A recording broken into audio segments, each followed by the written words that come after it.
All praise, glory, honor is most certainly due to the Most High, the God of the patriarchs Abraham, Isaac, and Jacob. Peace to you in the name of Jesus. This is your brother. Last year started a little household of faith. I count it you a blessing each and every single time that I can come before you to preach the word of God, and never do I count it as a light thing to do so.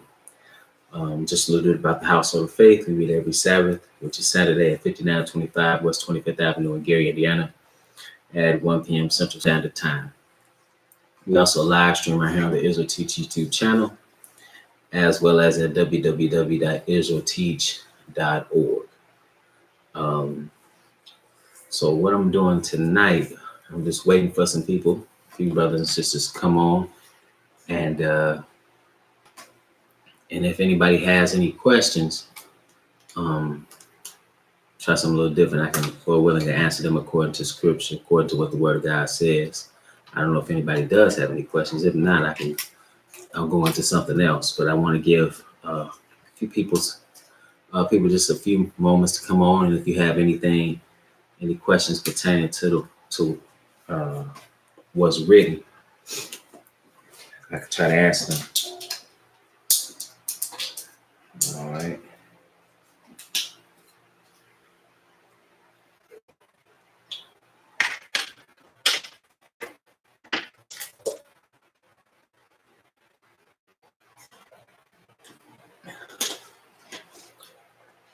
See, it's a couple people coming on again.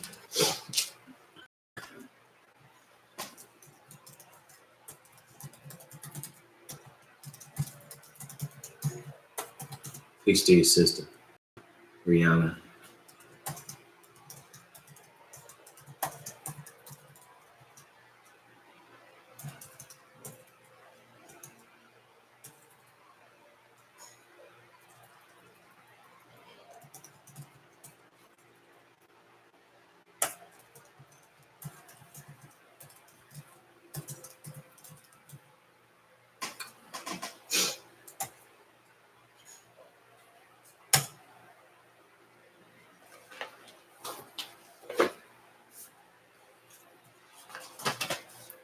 As we're waiting on the questions, let's see where I want to start at.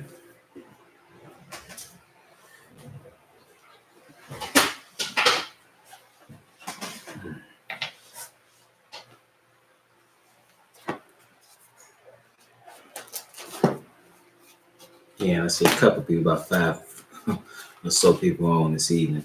And if anybody has any questions, try to answer them according to what thus saith the Lord, what's written in the Word.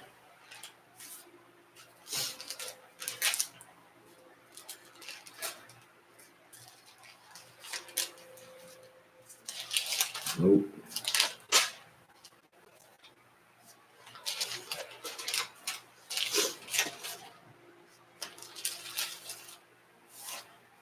A few more moments, then I get started.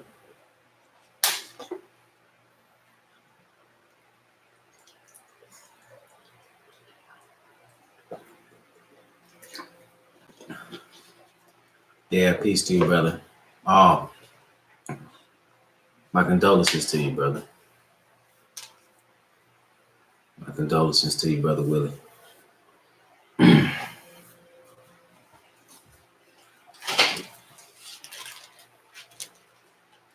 Yeah, so we was praying for you.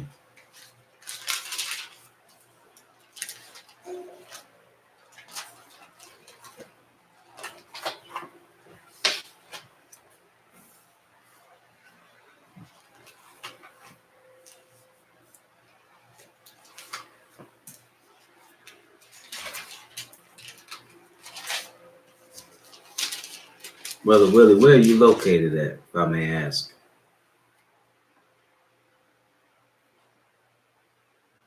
Absolutely. Absolutely.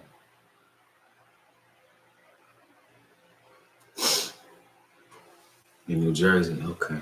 Okay.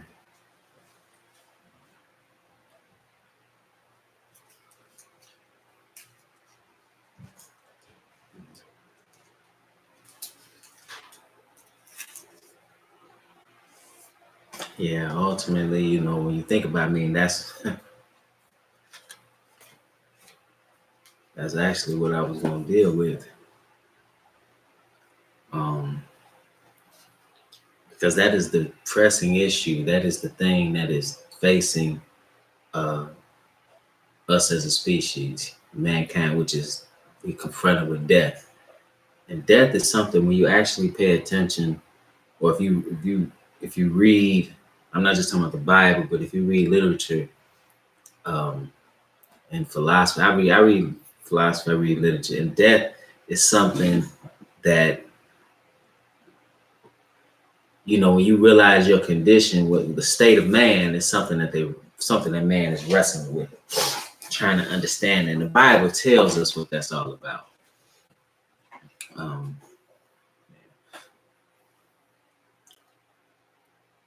Peace to you, Brother Dylan from Vegas.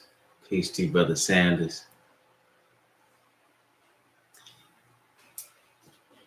Again, I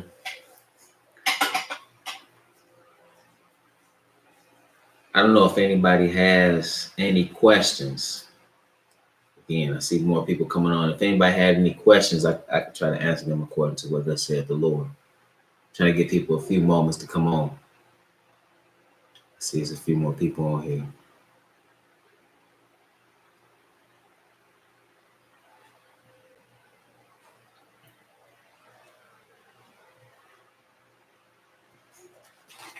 Oh, all right. Ecclesiastes. If something come up, you can type it in there. Ecclesiastes, the 3rd chapter. Ecclesiastes, the 3rd chapter. I'm going to pick it up at verse 1. Because here the wise king, he tells us about different things that take place in life.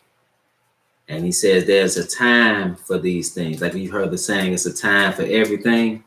There's a purpose and a season for everything. This is Ecclesiastes, the 3rd chapter and verse 1. It says, to everything there is a season and a time to every purpose under the heaven, a time to be born and a time to die.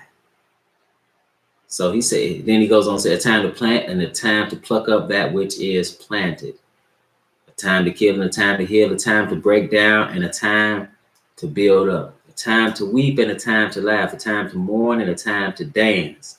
So he goes on with these things, but he says there's a time to die. And we understand when death came into the world, when man came into existence. You read it in the book, Bereshit in Genesis, where he said, in the day that thou eatest of the tree of the knowledge of good and evil, thou shalt surely die. And man has been dying ever since. We understand that Adam lived 930 years, but the day of the Lord is 1,000 years. And so he even cut man's lifespan down. Okay.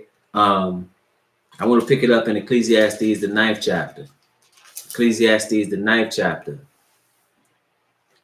Concerning, because he really, all these things are shown to this wise king, and he has this insight about what it means to be human. And he talks a lot about vanity.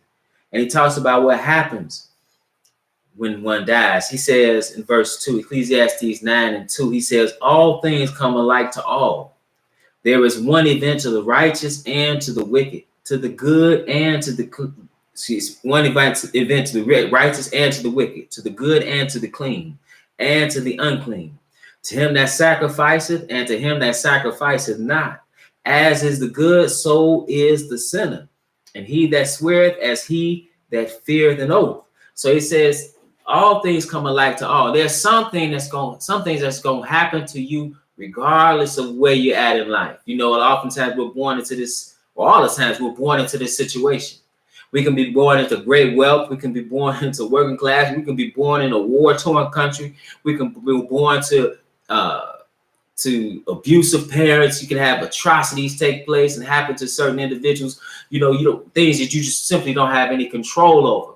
But some things happen to all. And one of those things that happens to all is death. He tells us this. He says, this is an evil among all things that are done under the sun, that there is one event unto all. Yea, also the heart of the sons of men is full of evil, and madness is in their heart while they live. And after that, they go to the dead. This is the human condition. He says, man is ultimately, he's like the heart. He tells you in another place, the heart is desperately wicked. Who can know it?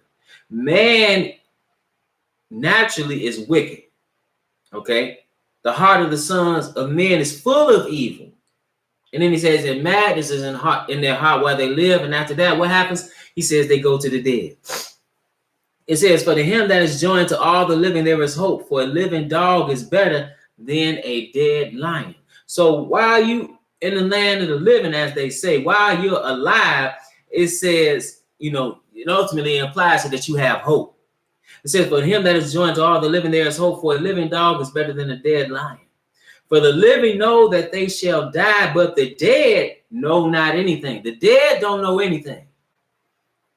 It says, neither have they any more reward, for the memory of them is forgotten. Also their love and their hatred and their envy is now perished.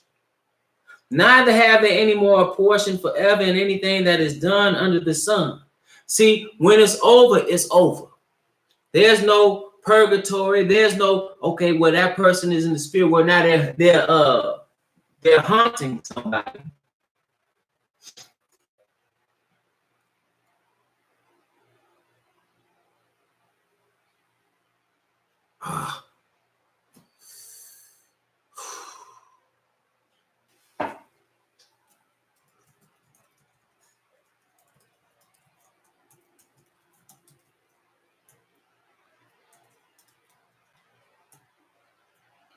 Okay.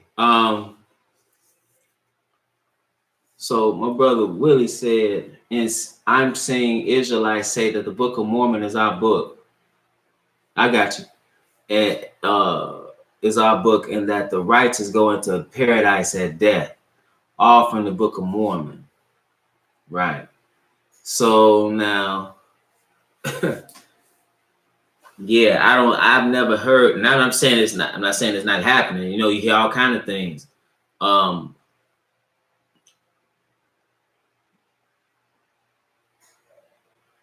But we understand that the Book of Mormon is not. Was it supposedly these are scriptures revealed to Moroni or something? It's foolishness. It's foolishness. And we understand, if you really just look at what happens at death, you understand that somebody's not going into paradise right then. You putting them in the ground. You putting them in the ground. See, it's really asinine for Israelites, people who call themselves Israelites, to go to another book when Israelites, their book is not divinely inspired, and Israelites didn't write the Book of Mormon. That don't even make sense. Even when you look at, let's go to, hold our finger here in Ecclesiastes, the 9th chapter. People say any and everything.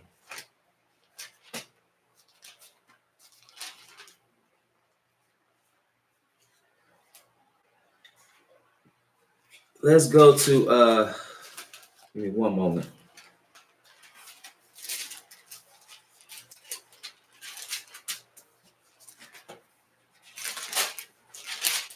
And we want to pick it up at we're going to pick it up in Luke the 23rd chapter. Luke the 23rd chapter. We're going to pick it up at verse 39.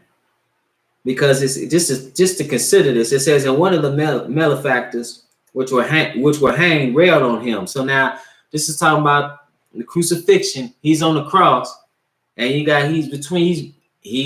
made his grave with the wicked in his death, because he died between two thieves. He died amongst the unrighteous, and he was perfect. But they said, if thou be Christ, save thyself and us. So they railed on him. They said, if you the Messiah or the Mashiach, why don't you save yourself and us? not understanding that he had to die for the sins of the world. It said, but the other answering rebuked him, saying, dost not thou fear God, seeing thou art in the same condemnation?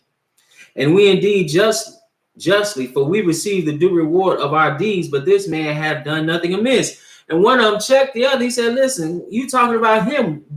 One thing about us, we deserve what we got coming, and that's ultimately everybody. On our own merit, we deserve it. Because we've all sinned, right? But he said, but this man have done nothing amiss. He hadn't done anything. He was perfect. He was perfect.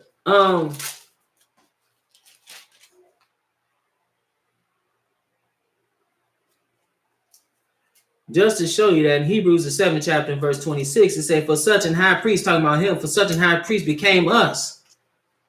All right. Then it said, who is holy, harmless, undefiled, separate from sinners, and made higher than the heavens. See, he was without sin. He also tells you that in another place, in several places, but real quick. Because it's saying it said he had done nothing amiss.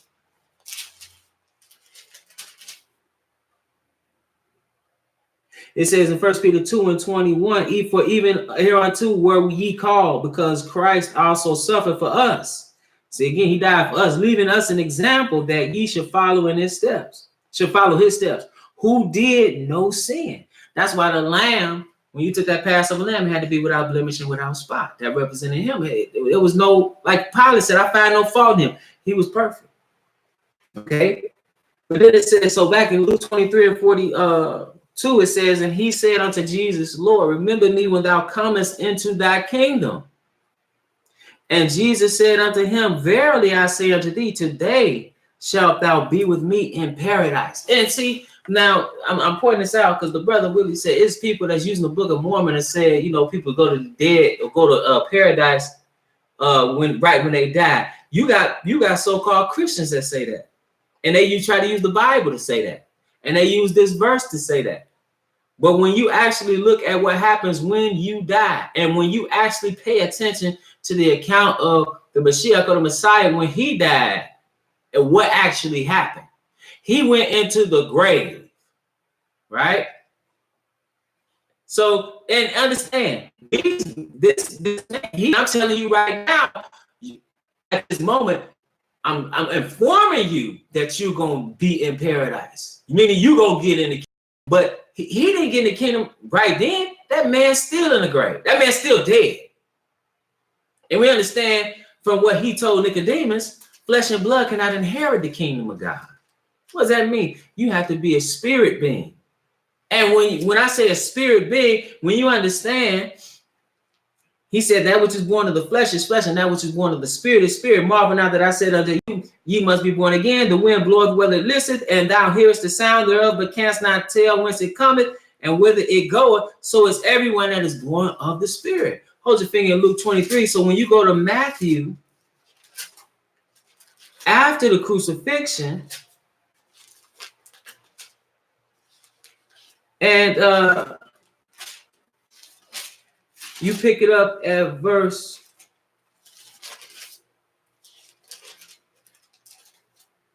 1. Actually,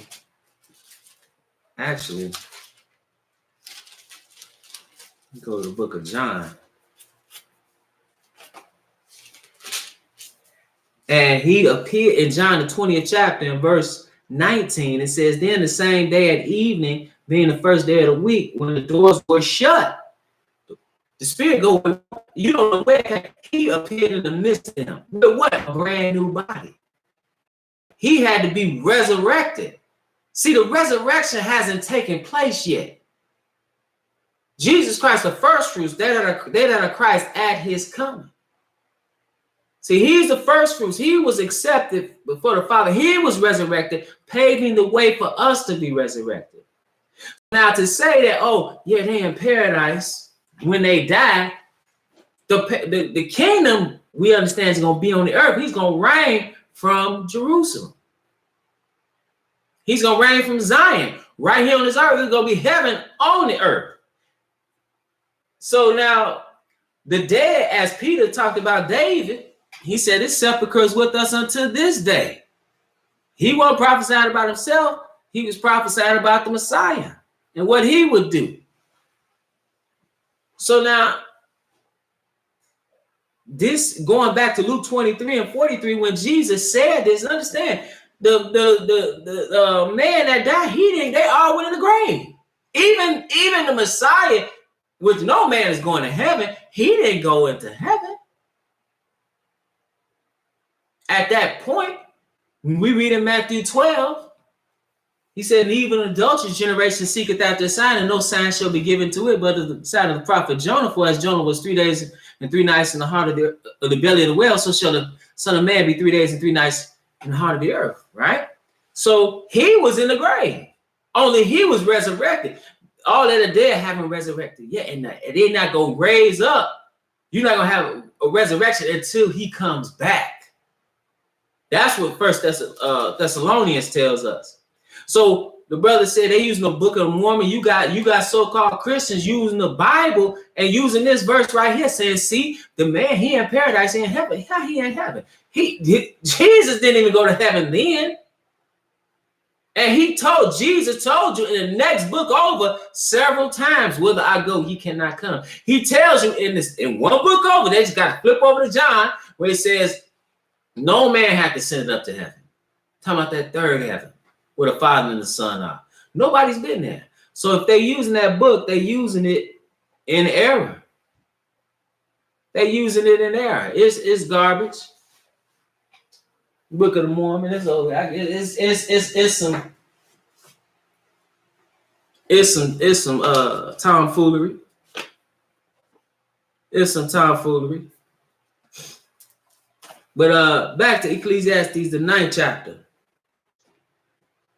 Because he says, "For the living know that they shall die, but the dead know," in verse 5, "but the dead know not anything." So they're not haunting you, right?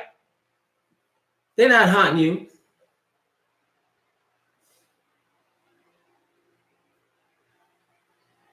It says,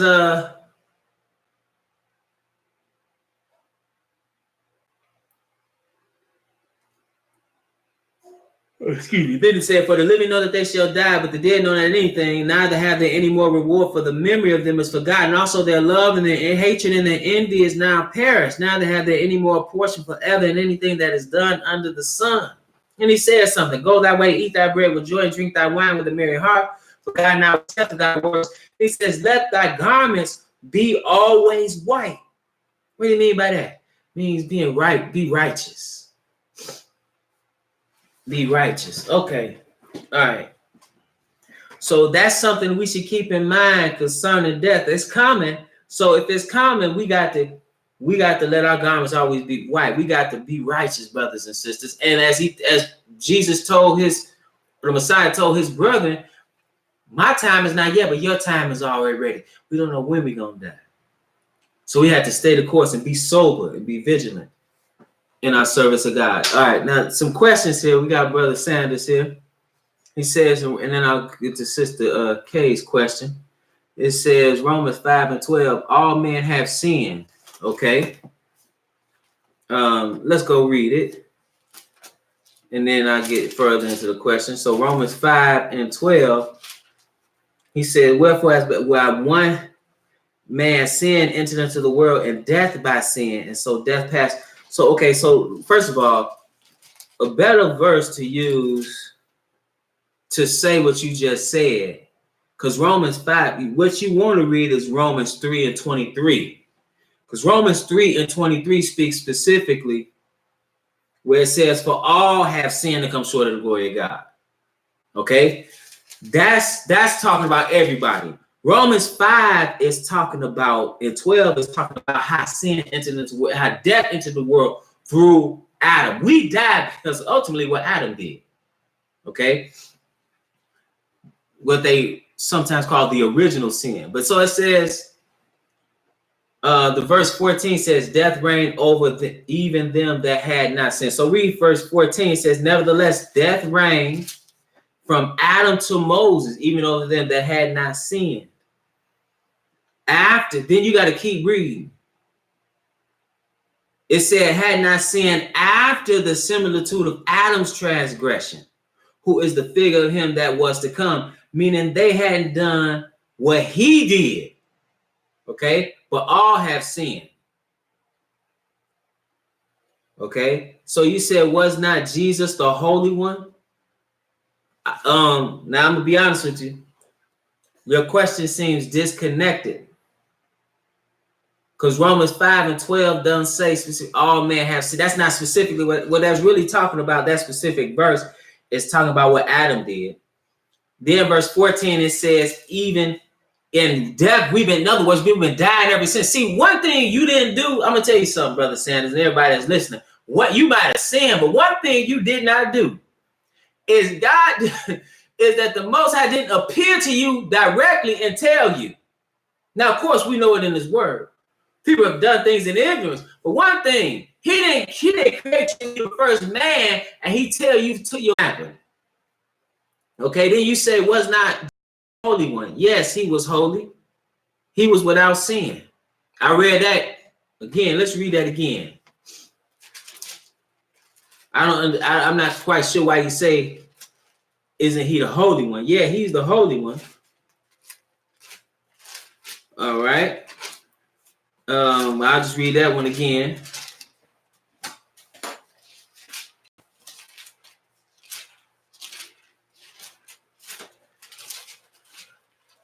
That's in 1 Peter, the 2nd chapter, in verse 21. It says, for even ere hereunto ye were called, because Christ also suffered for us, leaving us an example that ye should follow His steps. Then it says, who did no sin, neither was guile found in His mouth.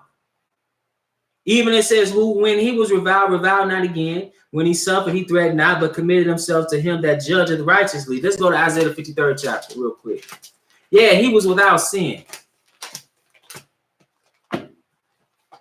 Isaiah the 53rd chapter and verse, we're going to pick it up at verse 9.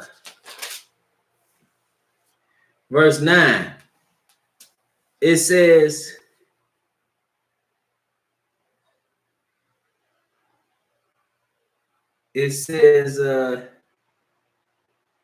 well, I'm picking up verse 5. It says, but He was wounded for our transgressions. He was bruised for our iniquities. In other words, He died for what we did.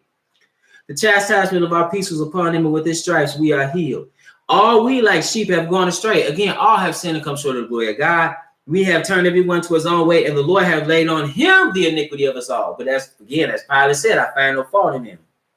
Then it says in verse 9, and He made His grave with the wicked and with the rich in His death, because He had done no violence, neither was deceit in His mouth. Yet it pleased the Lord to bruise Him. He hath put Him to grief, when thou shalt make His soul an offering for sin. See, He died. He was a sin offering. Okay. Even when you look at, I mentioned it, but I'll just read it real quick. Then I'm gonna move on to the next question. Even when you read in Exodus, the 12th chapter and verse about the lamb, the Passover lamb, it says, your lamb shall be without, verse 5, Exodus 12:5, your lamb shall be without blemish, a male of the first year. And then it tell you in other places, bone couldn't be broken. Why? Because it all pointed to Him. He had to be perfect. He was without sin. And He died on the Passover. And when He died, His bones weren't broken.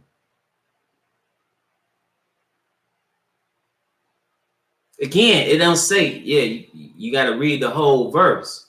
See, what you did was you read a part of it. It said after the similitude, had not sinned after the similitude on the same matter as Adam did. Okay, so you gotta keep reading. That's where you actually read it wrong. And then you went to Romans 5 and said something in verse 12 and said something that it didn't actually say. It says that in Romans 3:23. So if you do that, you're not gonna understand. You're really not gonna understand what it's saying, because you actually interpreted it incorrectly. All right.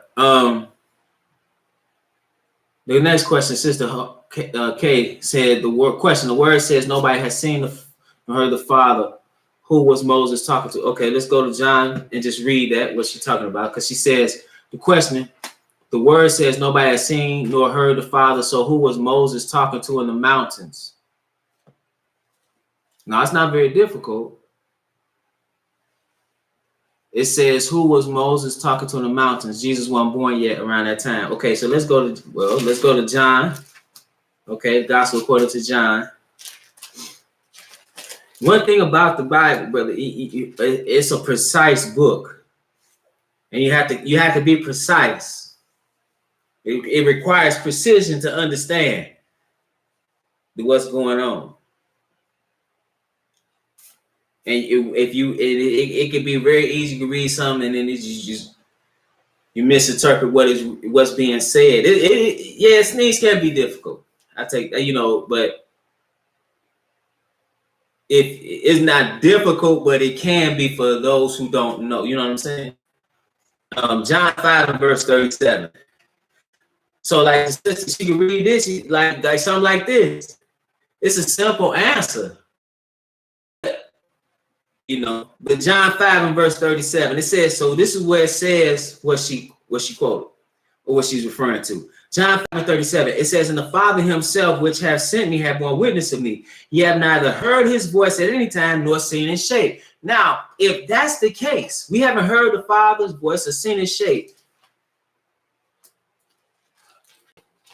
then let's go to Exodus and see, because it clearly tells us in Exodus the 24th chapter that they saw God. Okay. So Exodus the 24th chapter, verse 1, it says, and he said unto Moses, come up unto the Lord, thou and Aaron, Nadab and Abihu, and 70 of the elders of Israel, and worship ye afar off. I'm in Exodus 24:1. Because again, we read in John 5 and 37 that you have neither seen the Father, you haven't seen his shape, you haven't heard his voice, period. So who did they see? Well, let's read it. So Exodus, because it said they saw somebody. Exodus 24:1, and he said unto Moses, come up unto the Lord, thou and Aaron, Nadab and Abihu, and 70 of the elders of Israel, and worship ye afar off. And Moses alone shall come near the Lord, but they shall not come nigh, meaning near. So Moses alone shall come up, but they're not going to come near. Then it says, neither shall the people go up with him. And Moses came and told I'm going to skip down a little bit. In verse 9, it says, then went up Moses and Aaron, Nadab and Abihu, and 70 of the elders of Israel. So now they go up, like we just read. Then it says, and they saw the God of Israel. And there was under his feet, as it were, paved a work of a sapphire stone, and as it were, the body of heaven in his clearness. And upon the nobles of the children of Israel, he laid not his hand. Also, they saw God and did eat and drink. Now, if they saw God, right? But who was it? Because we just read nobody's seen the Father. Let's go. Paul tells us who it is.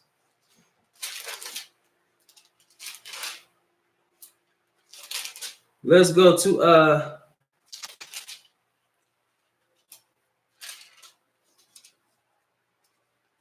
1 Corinthians.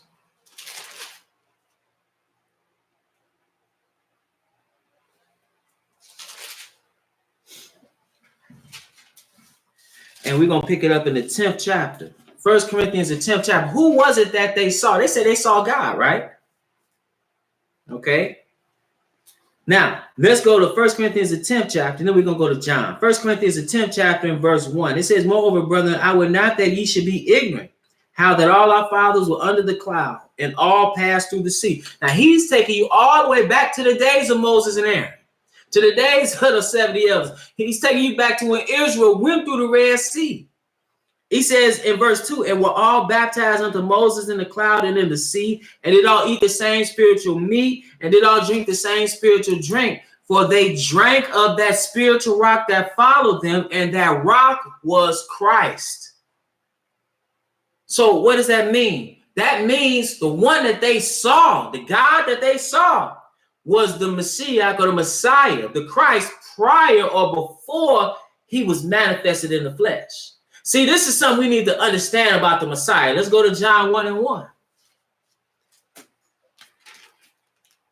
And this is something that people make a mistake. You see a lot of Hebrew brothers, they make a mistake when they talking about the Messiah as if he was just a flesh and blood man. Yeah, he was flesh and blood, but what was he before flesh and blood? This is John 1:1. It says, in the beginning was the Word, and the Word was with God, and the Word was God. So you had two in the beginning.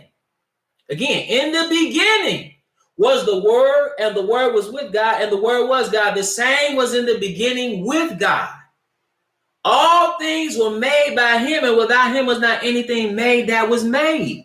Who is this that's talking about? Hold your finger here in Hebrews 1. Hebrews 1 and verse 1. It said, God, who has sundry times and in divers manners spake in time past unto the fathers by the prophets, hath in these last days spoken unto us by his Son, whom he hath appointed heir of all things, by whom also he made the worlds. See, the worlds were made by what we call Jesus. So when you read where it says, in the beginning, God created the heaven and the earth, we should understand that that word is Elohim. The word that we read there as God is, at Hebrew is Elohim. It's plural intensive. It could mean 2 or 2,000. That's what plural intensive is. It's like the word family. You could have 2 in a family, or you could have 10,000 in a family.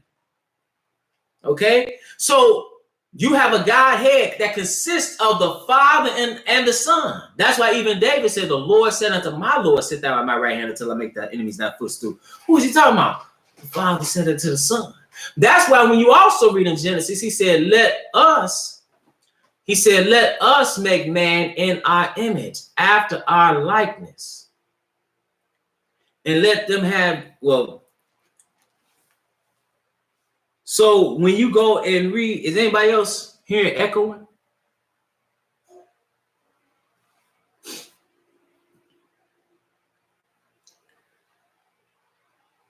So when you read,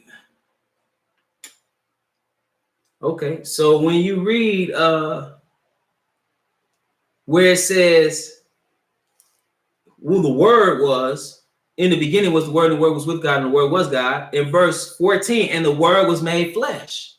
Okay, so and dwelt among us, and we beheld his glory, the glory as of the only begotten of the Father, full of grace and truth. So who Moses saw was the Messiah prior to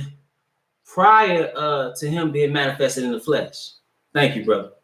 So he was God in the beginning. That's why he tells you prior to his crucifixion in the intercessory prayer in John the 17th chapter, oh my Father, glorify me with the glory I had with thee before the world was. Let's go to John 8, because he makes it plain that was him. This is John the 8th chapter. And I'm gonna just get right to it. He's talking to the Jews, or the Judeans, and he says in verse 56, he says, your father Abraham rejoiced to see my day, and he saw it and was glad. I'm in John 8 and 56. Then said the Jews unto him, thou art not yet 50 years old, and hast thou seen Abraham? See, they thought he just came on the scene. And he told them in verse 58, Jesus said unto them, verily, verily, or truly, truly, I say unto you, before Abraham was, I am. Why I am? Higher. Let's go to Exodus. Exodus, the 3rd chapter. Because here, Moses is going to ask the name, like, what should I tell them to call you? Exodus, the 3rd chapter, and verse 13. And Moses said unto God, behold, when I come unto the children of Israel, I'm in Exodus 3 and 13. And Moses said unto God, behold, when I come unto the children of Israel, and shall say unto them, the God of your fathers, the God of your fathers has sent me unto you, and they shall say to me, what is his name? What shall I say unto them?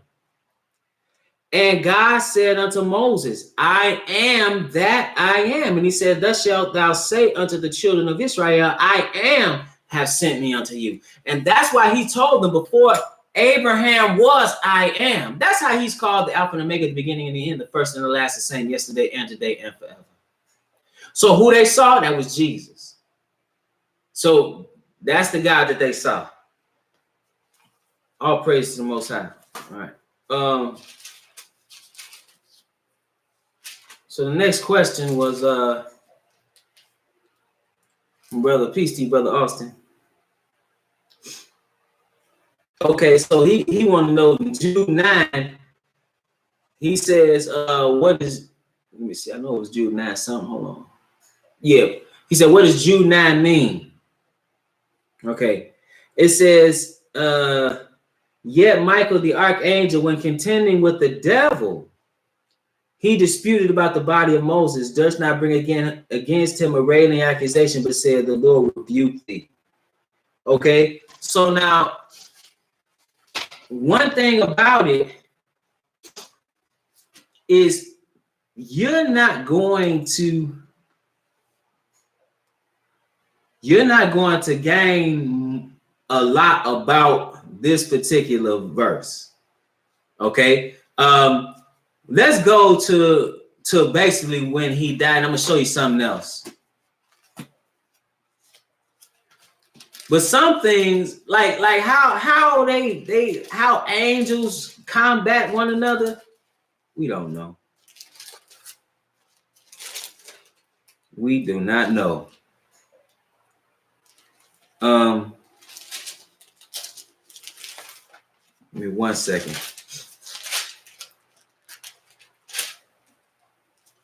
So now I'm gonna go to Deuteronomy, the 34th chapter, and see when he actually died. Talking about Moses. See, one thing about Moses is that Moses was communing with God, right? And one thing about him, he started taking on the attributes of God. His face started to shine with an unnatural shine, so much so he had to wear a veil. Okay.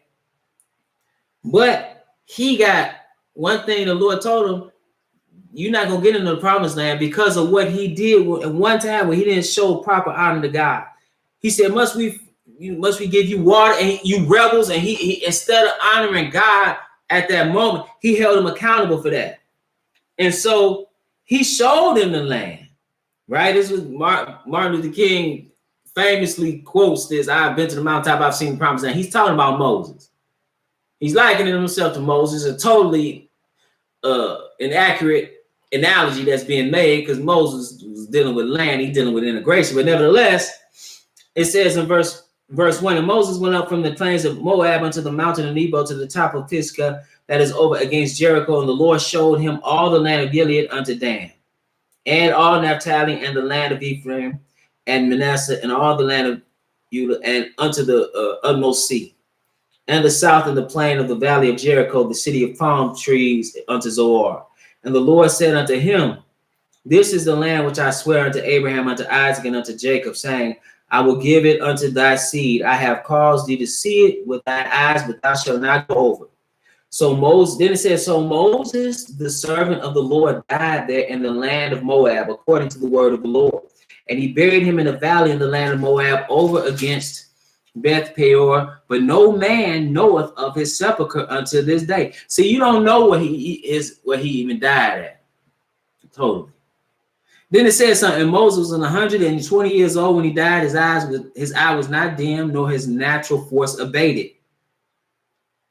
You see, so he died basically in his strength. The Lord just took him out. It wasn't like he got old and weak and died, because he was taking on the attributes of God. The Lord just ended his life.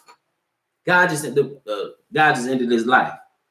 And when you understand, back to Sister Kay's question, he was talking and communing with the one who came in the flesh, that one to say Emmanuel, God in the flesh. So now back to Jude, the 9th chapter, the 9th verse is only one chapter. He said, yet Michael the archangel, when continued with the devil, he disputed about the body of Moses.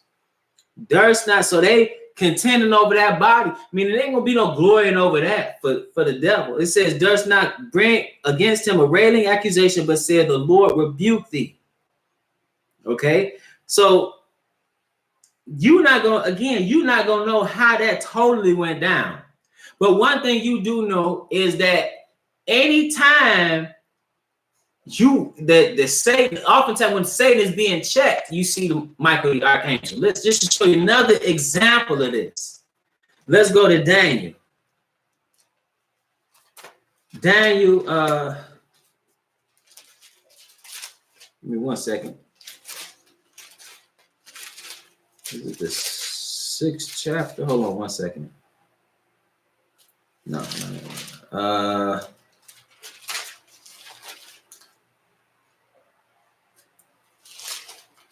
Daniel the 9th chapter, excuse me. Daniel the 9th chapter in verse 20. It says, and whilst I was speaking and praying and confessing my sin and the sin of my people Israel and presenting my supplication before the Lord my God for the holy mountain of my God. Yea, whilst I was speaking in prayer, even the man Gabriel, whom I had seen in the vision at the beginning being caused to fly, swiftly touched me about the evening oblation. Oh, hold on 1 second. Forgive me. I should be in chapter 10. Okay, I should be in chapter 10. Let's see.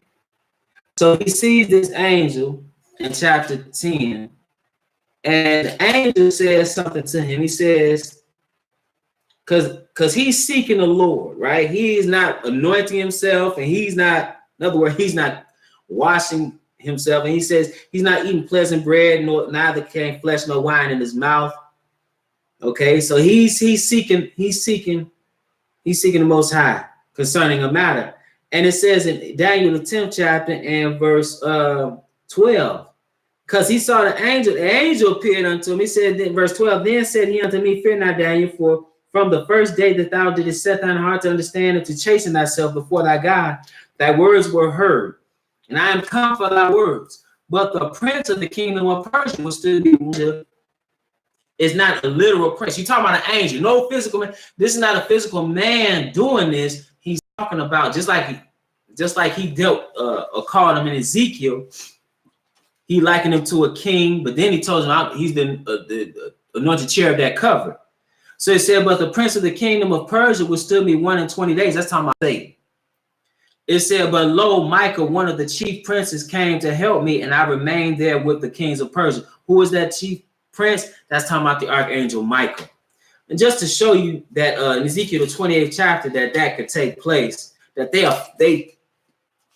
that he's referring to Satan when he says in verse Ezekiel 28 and 12, son of man, take up a lamentation upon the king of Tyrus. Now you got one place you call him a prince of Persia, but he been withheld, by the prince of Persia for 3 weeks. Then it says, king of Tyrus, and say unto him, thus saith the Lord God, thou seest of the sun full of wisdom and perfect in beauty. Verse 4, he says he's been in the Garden of Eden. Then he says, verse 14, thou art the anointed cherub that covered. So that's talking about Satan too. So now Satan is contending with other angels. Again, Revelation the 12th chapter. Revelation the 12th chapter. Because in verse 7, it says, and there was war in heaven. Michael and his angels fought against the dragon, and the dragon fought in his angels and prevailed not. And the great dragon was cast out, that old serpent called the devil and Satan, which deceived the whole world. He was cast out into the earth, and his angels were cast out with him.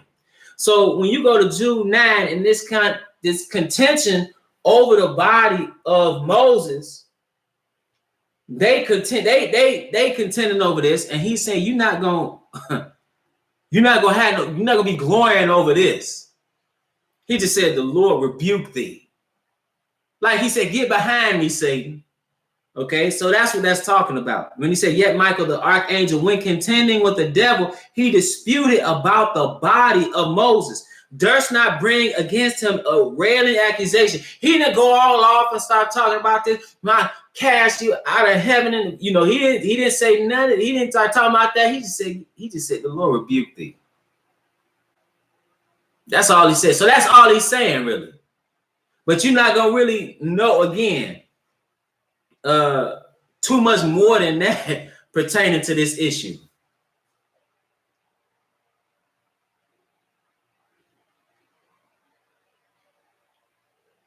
Okay, so now the sister said, so who did Adam see when he was in the garden if Jesus was spirit in the beginning? Okay, so let's go to the beginning so we can understand. We're going to pick it up in Genesis. Genesis, the 1st chapter and 26. I'm going to point out something here, just so we understand. So when you're saying he's spirit, just so we understand what he is. Verse 26 is, and God said, let us make man in our image, after our likeness. Okay, so the question we should ask ourselves, who is the us? He's not talking to his angels. We not made in the image and the likeness of angels. We made in the image and the likeness of God. That's why, again, when you go to John 1:1, I'm going to refer to that again. In the beginning was the Word, and the Word was with God, and the Word was God. The same was in the beginning with God. Then it says something. It says in the verse 27, so God created man in his own image. Who was that? That was the one we call Jesus. All praises, brothers, the Most High. That was the one we call Jesus. Because we know in another place, we read in Hebrews 1, we read it in John 1, but we read it in Hebrews 1, the Father had made the worlds by his Son. Okay? So now, so you say, okay, so who did Adam see? He saw Jesus. Just like even we read in John 7, he said, before Abraham was, I am. Hey, that's who Abraham saw. Matter of fact, just to show you that, let's go to Genesis, the 14th chapter. See, they seeing God, but that's God before he's manifesting in the flesh. Again, that's why it's called Emmanuel. That's what it means, God in the flesh. Genesis, the 14th chapter and verse 17. It says, in the king, this is after he recovers Lot. He's been kidnapped, him and his people, and their goods. So he gets 318 of his servants, and he goes to war and pursues them unto Dan, and he retrieves them. And it says something, and the king of Sodom went out to meet him. I'm gonna pick it up verse 18. And Melchizedek, because he came and meet him, Melchizedek, king of Salem, brought forth bread and wine, and he was the priest of the Most High God. And he blessed him and said, blessed be Abram of the Most High God, Most High God, possessor of heaven and earth. And blessed be the Most High God, which had delivered him thine enemies into thy hand. And he gave him tithes of all. Now, who is this? Hebrews the 7th chapter. Who is this Melchizedek that saw? See, we said before Abraham was, I am. And here we read that Melchizedek is the priest of the Most High God. Well, that's what the Messiah is. But this is before he was, and notice, as the high priest, he took, what was his instruments of priesthood? Bread and wine. That's what he took. He took up his instruments of priesthood again on the Passover. Bread and wine. He's the high priest, and he's sitting on the right hand of the Father, making intercession. And we know that that's him, because in Hebrews, it says, in chapter 7 and verse 1, for this Melchizedek, king of Salem, priest of the Most High God, who met Abraham returning from the slaughter of the kings and blessed him, to whom also Abraham gave a tenth part of all, first being by interpretation king of righteousness, and after that also king of Salem, which is king of peace. Then it says something about this king. It says, without father, without mother, without descent. It says, having neither beginning of days nor end of life, but made like unto the Son of God, abideth the priest continually. See, he was God in the beginning. Okay, so that's who even Adam saw. Because again, you had two in the Godhead. You had the Father and the Son. And it was, no man has seen the Father. So you had him, you had the one who the Son, you had him who created the worlds.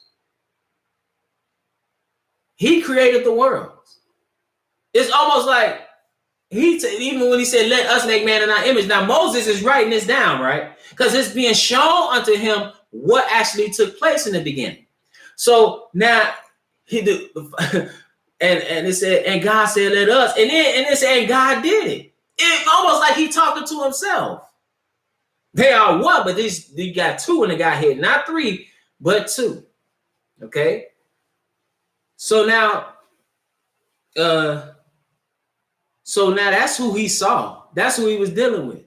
It said Jesus was spirit in the beginning, and then it said he hid himself because he was naked. Now that part of the question, sister, I'm not sure what you mean by that. Can you elaborate or explain? Help me out with that. Why'd you write that he had him or he hid himself because he was naked?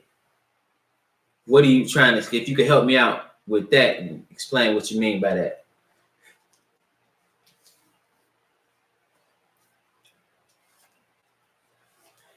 And that can be confusing because I can remember going to a Baptist church and being under the impression that the Father was the God of the Old Testament, but you got Jesus now.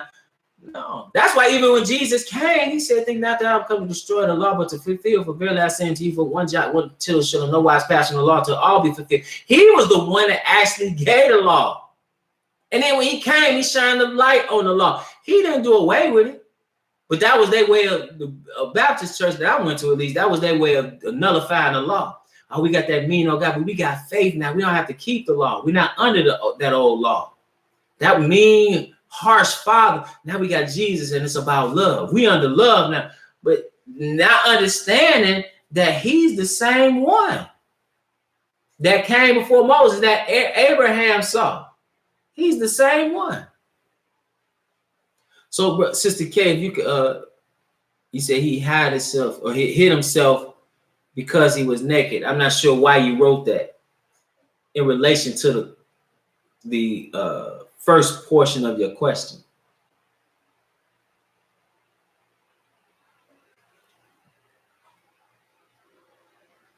Okay, so while I'm waiting on that, I just saw Brother Nicodemus. He had a question. He said, are we supposed to only pray for the ones in the truth and no one else? My elder told me that he said, Jesus said, I pray not for the world, but for my own. Okay. So now let's go to where he said that. He said that in John, the 17th chapter, just to read it.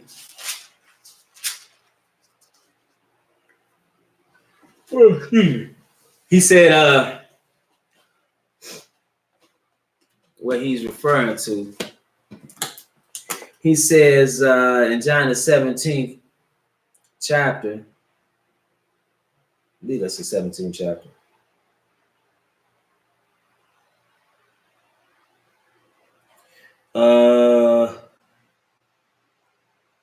Hold on one second. Give me a second. That's what he referring to. So I pray now for the world. Give me a second on that one.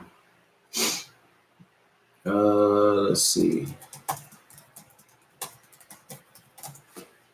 Yeah, John 17 and verse 9.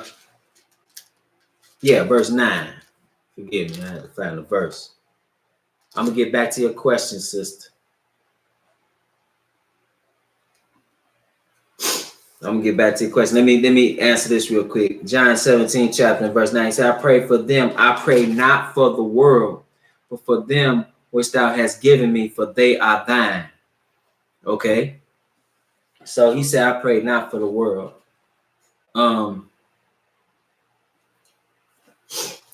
So he said, you only pray for those in,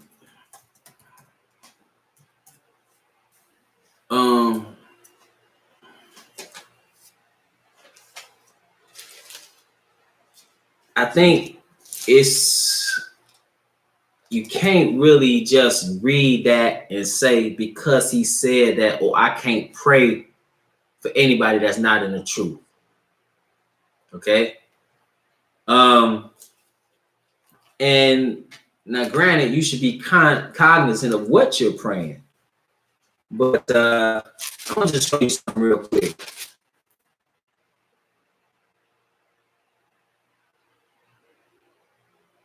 And really, when people ask, because oftentimes people will ask me to pray for them. That's or the people that's not in the truth. And this is what I pray.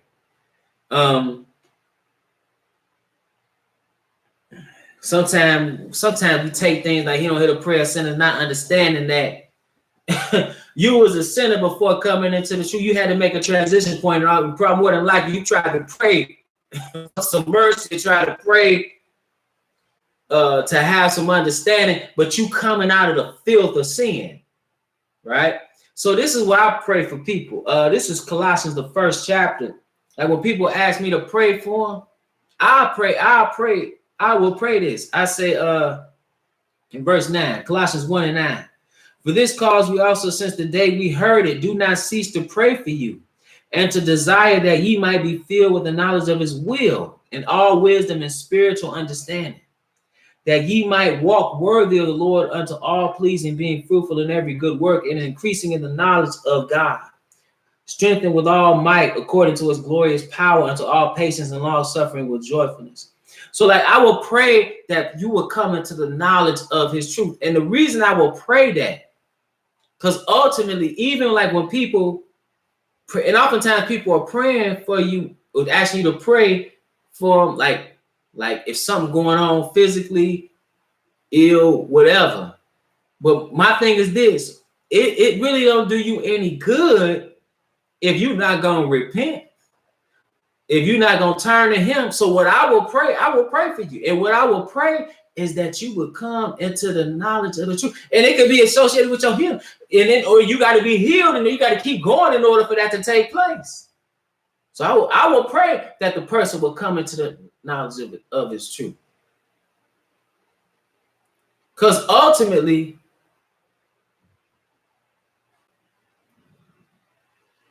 the scripture I read was I'm in Colossians 1 verses 9. I started at verse 9, and I said specifically what I said was, I will pray that people would gain understanding of his word. Like I'm not gonna pray something that's associated with your, with somebody's foolishness. You know what I'm saying? I won't do that, but I will pray people will come into the knowledge of his truth. Because ultimately, he said, "Have I any?" It's not like have I any pleasure. That you should die. That's not what he wants for you, right? But you making the decision to do that, and I will pray that people will come into the knowledge of his truth. I will pray that his will be done.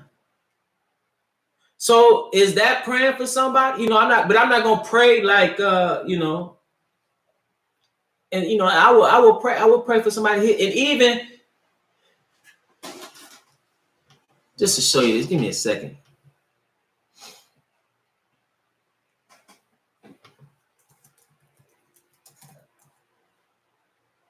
Like people say certain things, but you really got to think about it. Man, the Messiah died. He ain't prayed for us. He died for us when we were yet sinners. We were still in that state. Okay. And just to show you something else he said,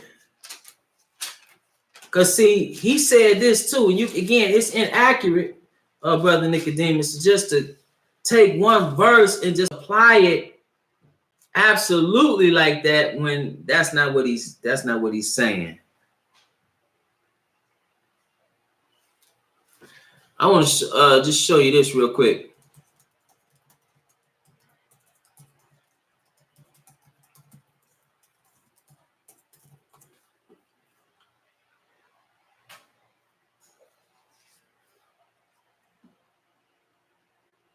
I'm gonna pick it up at verse 9. You listening? This for Brother Nicodemus.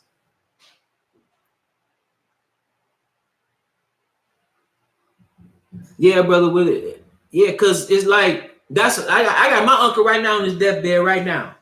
My uncle's on his deathbed right now. My aunt just died, and my uncle on his deathbed. And that's what I'll be praying. And even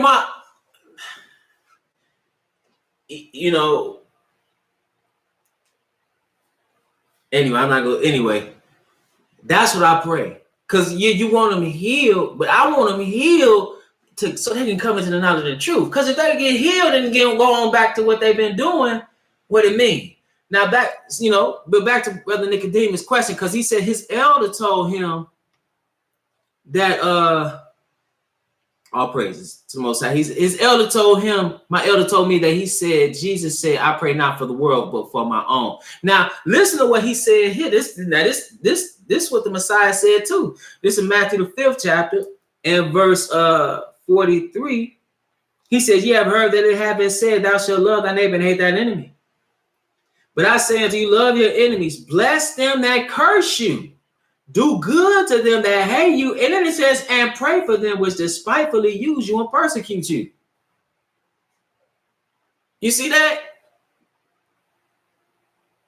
Because you don't really know what can happen. Just like you came into the word and came into the truth and start obeying what thus said the Most High, somebody else can do that. Look at Paul. Paul was persecuting the church. And Paul became an apostle.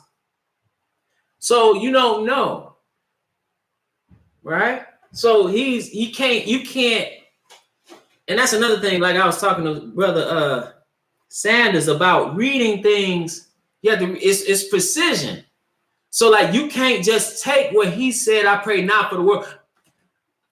So you can't just say, oh, he said that you can't pray for the world. He just told you right here, pray for them that despitefully use you and persecute you. So you can't take that and make that a blanket statement about what you should do. All right. So the next one, okay, I'm gonna go back to Sister K's question.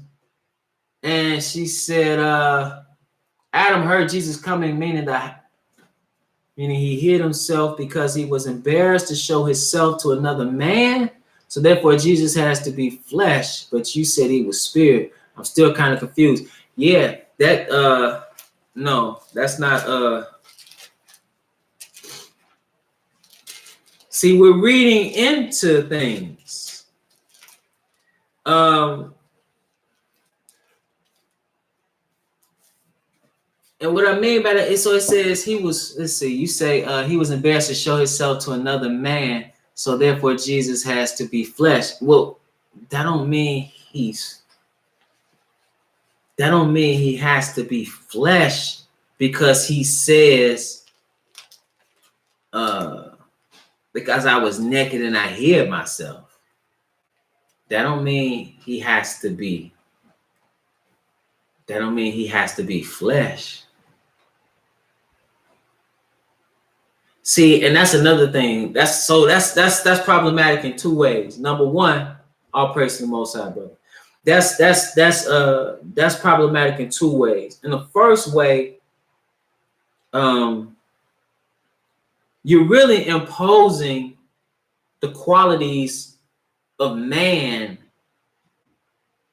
upon God. Okay?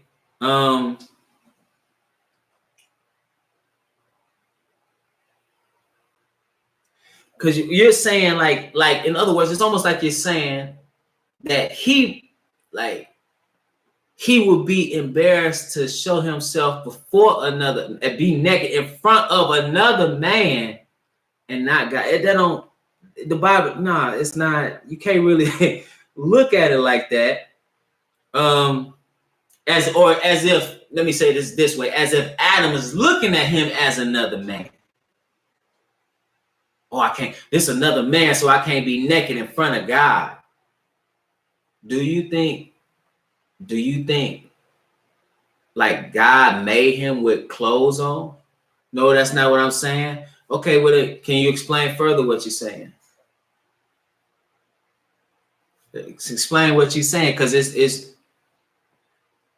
says, so therefore Jesus has to be flesh, but you said he was spirit. He was God in the beginning. Then he was made a flesh and blood man. He took it upon a form of a flesh and blood man, then went back to being God. That's what I'm saying. Now, maybe if you could help me out and explain further what you're trying to say in relation to what took place in the garden.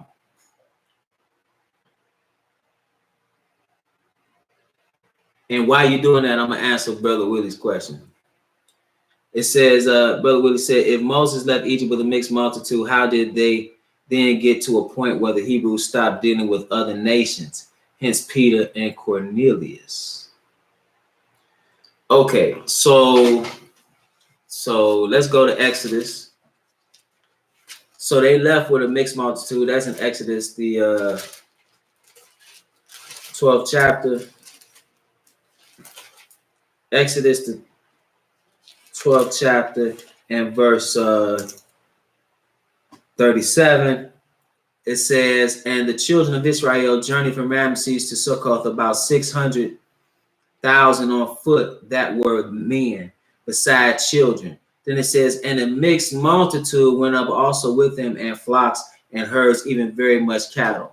Okay, so now that's mixed multitude of those of the nation. You had some Egyptians in there. You had people of other nations besides Israel who left with the children of Israel. Because what was evidence was that Israel was dealing with the true and living God. Okay, so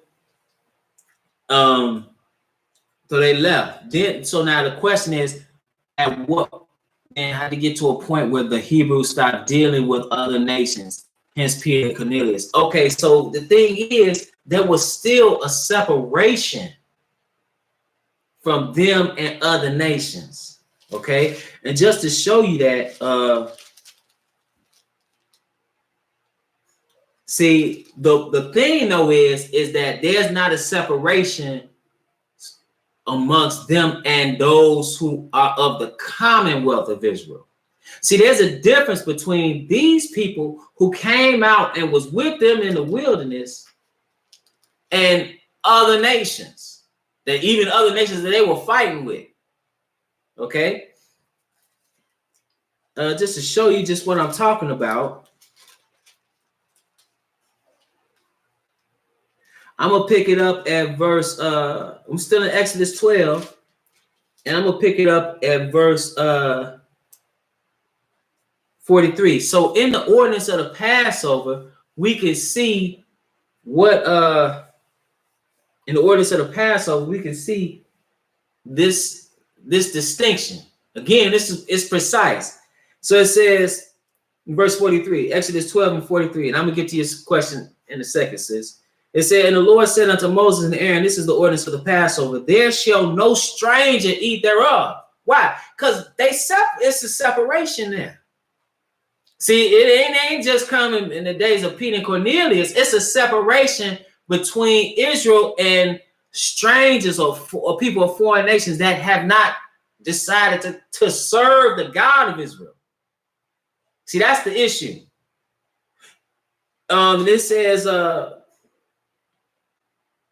in verse 45, a foreigner and a hired servant shall not eat thereof.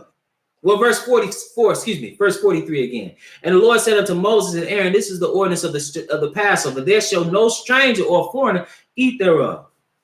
Okay. Then it says, but every man's servant that is bought for money, when thou hast circumcised him, then shall he eat thereof. So the circumcision was a sign of taking hold of that covenant. So then they could take hold of it. Why? Because they are part of what Israel is doing.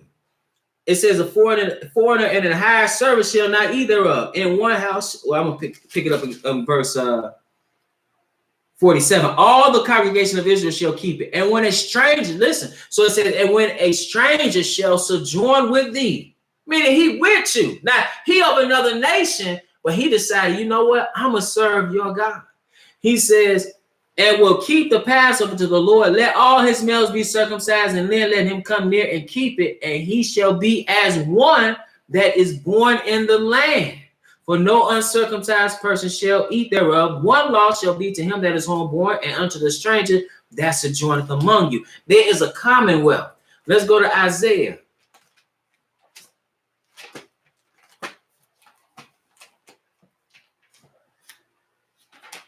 Isaiah, the 56th chapter. Isaiah, the 56th chapter.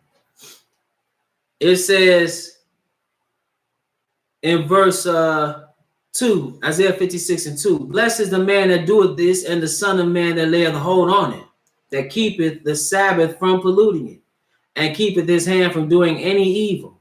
Then it says something. Neither let the son of the stranger that have joined himself to the Lord speak, saying, the Lord hath utterly separated me from his people. So we talk about separation. He said, don't let the strangers, but he's gonna make a distinction about what strangers.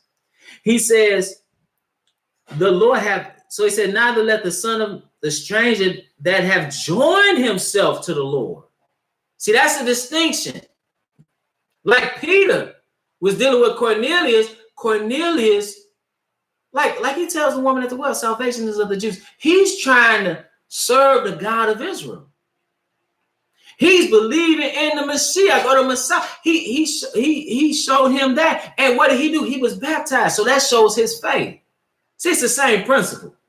But it's a distinction between just a stranger and a stranger that has joined himself unto the Lord. He said, you join yourself to the Lord, even if you are of other nation. That's no separation. That's why it's foolishness. See, you really got to just ignore scripture and mismanage and misconstrue scripture to actually state that nobody else can, no other nation can be saved. When they left Egypt, when they came into a nationhood, they left as a mixed multitude. So it says, neither let the son of the stranger that have joined themselves to the Lord speak, saying, the Lord hath utterly separated me from his people. Neither let the eunuch say, behold, I'm a dry tree. He says in verse 6, also the sons of the stranger that join themselves to the Lord to serve him and to love the name of the Lord, to be his servants, everyone that keepeth the Sabbath from polluting it. And then it says something, and taketh hold of my covenant. See, when we read back in Exodus, when he's talking about the ordinance of the Passover, he said you have to be circumcised to partake of this, because that's a sign of the covenant. He says, talking about these of other nations, even them will I bring to my holy mountain to make them joyful in my house of prayer. Their burnt offerings and their sacrifices shall be accepted upon mine altar, for mine house shall be called an house of prayer for all people. Okay. So now that's different. Now, if you go to Deuteronomy, the 7th chapter. Now that's different. You got those strangers that have taken hold of the covenant, and then you got some other people. He said, you better be separate from them. This is Deuteronomy, the 7th chapter. He said, when the Lord thy God shall bring thee into the land whither thou goest to possess it, and have cast out many nations before thee, the Hittites and the Girgashites and the Amorites and the Canaanites and the Perizzites and the Hivites and the Jebusites, 7 nations greater and mightier than thou. I'm in Deuteronomy 7:1. Verse 2 reads, and when the Lord thy God shall deliver them before thee, thou shalt smite them and utterly destroy them. Thou shalt make no covenant with them, no show mercy unto them. Neither shalt thou make marriages with them. Thy daughter thou shalt not give unto his son, nor his daughter shalt thou take unto thy son. He tells you why. For they will turn away thy son from following me, that they may serve other gods. So will the anger of the Lord be kindled against you and destroy thee suddenly. He says, but thus, so now that's a distinction between the one who, the stranger that again, let's just read it again, just to make it plain. In Isaiah 56, he says, also the sons of the stranger that have joined themselves to the Lord to serve him, and to love the name of the Lord, to be his servants, everyone that keepeth the Sabbath from polluting it, and taketh hold of my covenant, even unto them will I bring in my holy mountain to make them joyful in my house of prayer. But not that, so he's not making, he's not a respecter of persons. It's about who's gonna serve him. Okay. So now, but then you got these, he says, stay separate from, because they're going to turn you from serving me. And that's what happened with Solomon. When you read it in 1 Kings, the 11th chapter, he started marrying these women, and these women, it's not like these women were serving the true and living God. It's not like, hold your finger there, just to show you an example of what I'm talking about.